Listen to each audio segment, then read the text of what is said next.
Oggi andrò ad aprire il baule dei ricordi di Castelluccio di Norcia e so che mi emozionerò. Sigla!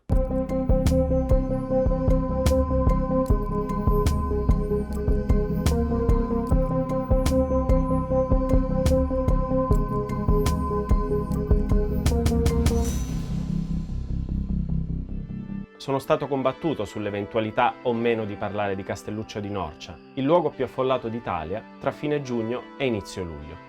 Per quelle 6 o 7 persone che non lo conoscessero, Castelluccio di Norcia è un piccolo borgo in Umbria, al confine con le Marche, famoso soprattutto per la fioritura che impreziosisce la piana sottostante proprio in questo periodo. Quando ho cominciato a studiare per questa puntata mi sono chiesto: qual è il primo ricordo nitido che hai di Castelluccio? Sembrerà strano, ma questo primo ricordo è l'aver mangiato un panino col ciauscolo a pranzo la prima volta che sono stato lì, 10 anni fa. Mia moglie era ancora la mia fidanzata, eravamo in 4 e oltre a noi e al signore del bar del paese non c'era nessuno. Un'altra memoria assolutamente indimenticabile arriva di lì a un paio d'anni. Giuliano, mio amico e collega, mi propone di girare un videoclip per la sua band, i Sicabel, a Castelluccio di Norcia.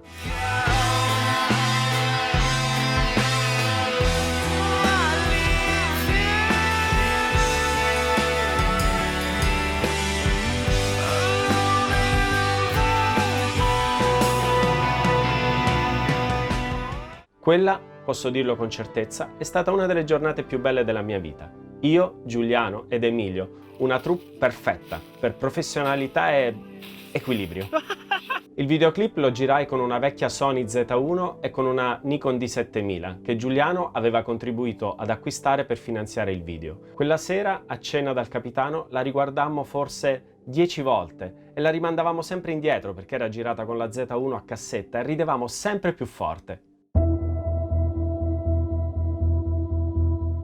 Le sessioni fotografiche a Castelluccio per me sono sempre state imprescindibilmente legate alla cena in quel posto. Si arrivava al tramonto, si scattava, si andava a cena, piatto di pasta, caffè e si tornava giù sulla piana, a scattare qualunque fosse la condizione atmosferica in quel momento. Come quella volta in cui scattammo questa foto in 4, la cui paternità era divisa tra me, Gianluca, Giuseppe e Marco. Ognuno di noi aveva aggiunto un dettaglio per realizzarla. La nebbia notturna invece ce l'aveva regalata la natura.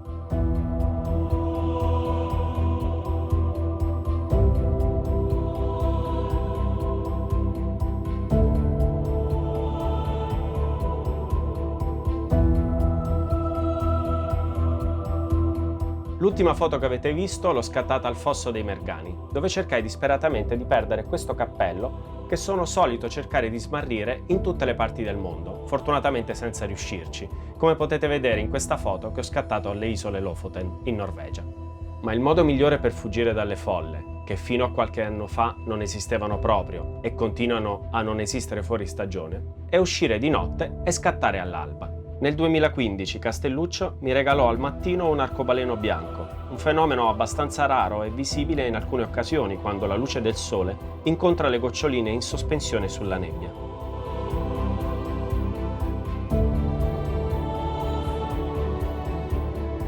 Diciamo che in generale la possibilità di trovare condizioni atmosferiche speciali a Castelluccio non è cosa rara. Un'altra memoria per me molto divertente è quella che riguarda il piccolo pinguino Lost. Questo peluche è stato ritrovato da Marac in Inghilterra e da quel momento ha iniziato a fare il giro del mondo. È stato con me in Abruzzo, ma ho deciso di fargli fare una piccola gita anche a Castelluccio di Norcia. Ma dal 2016 qualcosa è cambiato. Non sono più riuscito a trovare la forza per andare a scattare a Castelluccio. I luoghi dove ero stato con i miei amici, dove avevo mangiato e dormito più volte con la mia famiglia, erano completamente distrutti.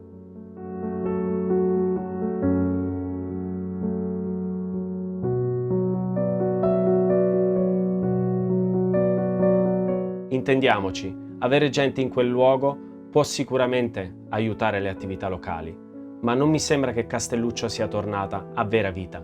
E allora mi è venuto in mente uno straordinario racconto di Ursula Le Guin, dove si parla di un mondo utopico, dove non ci sono guerre, tutti sono felici, ma il prezzo da pagare per avere tutto questo è tenere 2 bambini incatenati in delle segrete. Castelluccio mi è sembrato un po' tutto questo: alzare il tappetino, mettere sotto le cose brutte, che sono le case distrutte, il borgo che guardato dal basso sembra bombardato, e godersi la fioritura, magari facendosi anche qualche selfie in mezzo ai campi coltivati a lenticchie. Il mio momento catartico è stato tornare, dopo 4 anni, a Castelluccio con la famiglia. Mentre eravamo sulla via del ritorno, uno dei miei figli mi ha chiesto: ma le persone che abitavano in quelle case sono riuscite ad andare via prima che crollassero, vero? E io ho dovuto dire la verità, che no, non tutte ci erano riuscite. Castelluccio è per me ogni singola parola che avete ascoltato in questa puntata, bella e meno bella, ma è soprattutto quest'ultimo minuto di memorie, che racchiude tutto e che accoglierà altro.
Grazie.